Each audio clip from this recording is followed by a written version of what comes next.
UESB Rural está de volta. A União Internacional para a Conservação da Natureza é uma fundação ligada a questões ambientais e que anualmente divulga uma lista com as espécies em extinção em todo o mundo.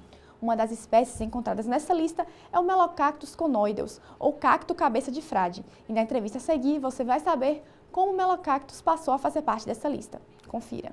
O Melocactus conoideus, mais conhecido como cabeça de frade, é uma espécie de cacto que vem correndo sério risco de extinção. Para nos falar mais a respeito desse assunto, eu converso agora com o professor Raimundo José de Saneto. Bom, professor, começa explicando para a gente, quais são as causas que levaram essa espécie ao processo de extinção. Então, ele está na lista de espécies ameaçadas por dois motivos principais.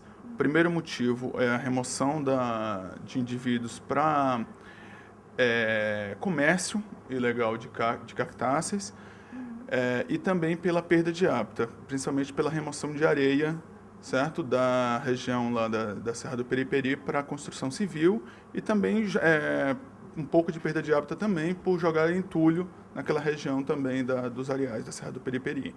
A parte da remoção dos indivíduos para o comércio ilegal reduziu bastante nos últimos tempos, mas a perda de hábitat para remoção de areia está aumentando com o crescimento da cidade.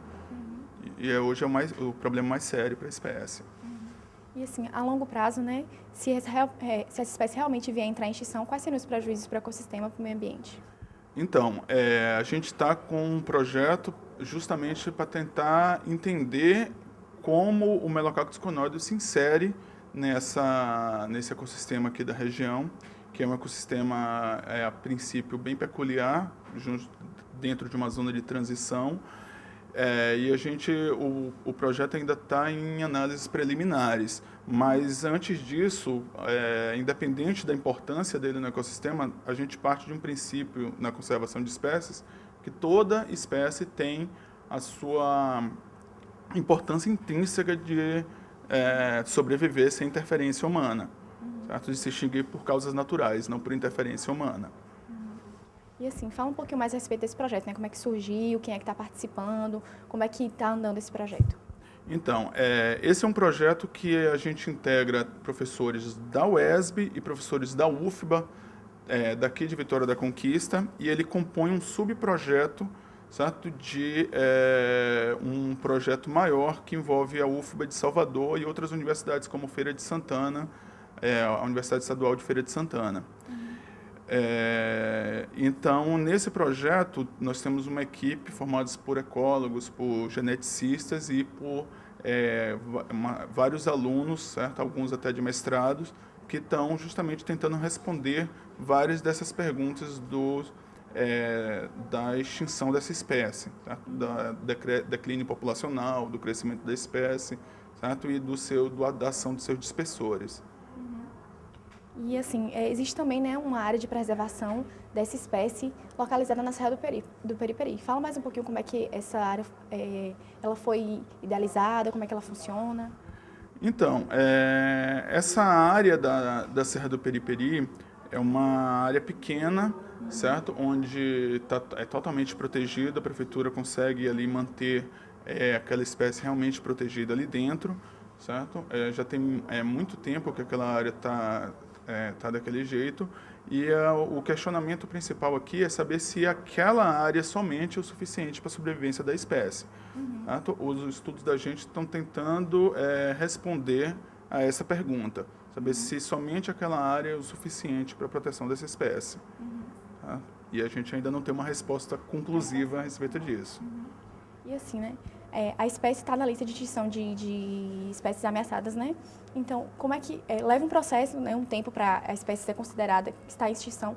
E quanto tempo seria, depois de um processo de salvar essa espécie, quanto tempo seria para ela sair dessa lista e voltar a ser uma espécie cultivada? Então, o que acontece é o seguinte, essa lista ela leva em consideração uma série de fatores envolvendo declínio populacional, envolvendo a área de ocorrência da espécie, a área de ocorrência, a área de abrangência dela geograficamente. Então, essa espécie, realmente é muito complicado os indicadores dela para sair. Então, a princípio, você teria que detectar um crescimento daquela população, certo? A longo prazo, certo? Conseguir projetar um crescimento nela a longo prazo e conseguir projetar uma redução na sua perda de hábitat devido à remoção de areia da construção civil. Então, são indicadores muito complicados para você conseguir detectar que ela está conseguindo sair a ponto de não ficar nem mais um pouco, totalmente fora dessa lista de espécies ameaçadas. Existem vários indicadores para isso, né? Então, ela pode estar hoje ela está muito próxima da ameaça e ela pode estar num nível um pouco melhor, mas ainda assim na lista de espécies ameaçadas. Além de pesquisas, né, a nível de laboratório, a nível de estudos, né, o que a população ela pode fazer para tentar ajudar nesse processo, né, de preservar essa espécie? Então, é muito importante envolver toda a população da cidade na preservação dessa espécie, primeiro porque é uma espécie que a própria família cactácea ela tem um carisma grande, apesar de ter várias brincadeiras com espinho e tal, mas ela tem um carisma com a população, muita gente cultiva cactos e tal. E tem uma outra coisa que é a identidade da população conquistense. Ela é uma espécie endêmica de Conquista que só ocorre aqui no município, é uma espécie nossa. Então, eu acho que a população se envolver com isso, ela vai conseguir ter uma consciência de conservação ambiental e conseguir também criar uma identidade em torno da preservação dessa espécie.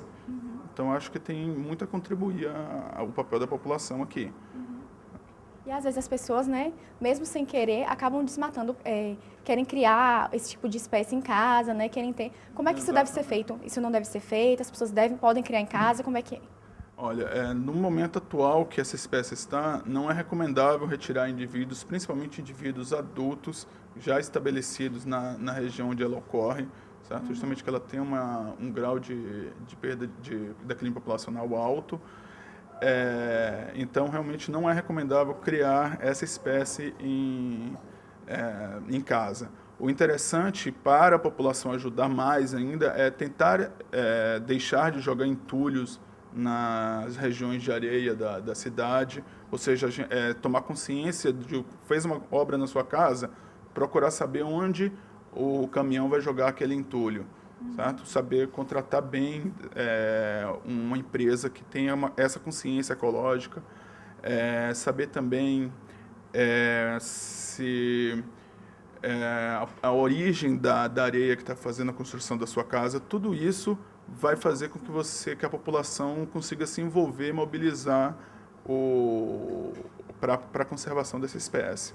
A engorda de um porco para o abate deve levar cerca de 5 meses, desde o nascimento do animal até a fase adulta. Há muitas maneiras para engordar um animal com a quantidade máxima de peso no menor tempo.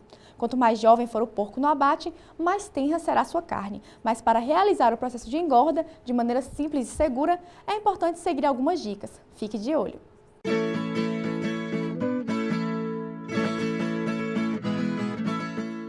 Escolha uma raça de crescimento rápido e que apresente um bom rendimento de carne.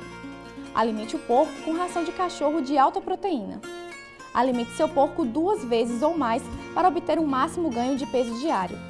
Lembre-se de fornecer água fresca para o porco, pois ele precisa de água para um pleno crescimento. Mergulhe 20 kg de milho triturado em um tambor de 200 litros de água fresca por 2 dias antes de alimentar o porco com o milho encharcado. Guarde sobras de alimentos. Elas são um excelente método de adicionar peso ao seu porco. Alimente o porco com bastante feno e ervas daninhas de jardim. Use ração doce com suprimento de melaço para que seu porco adoce a carne. Alimente o porco com ração suína cerca de 1 mês antes do abate, para garantir o seu máximo crescimento. Aproveite as dicas.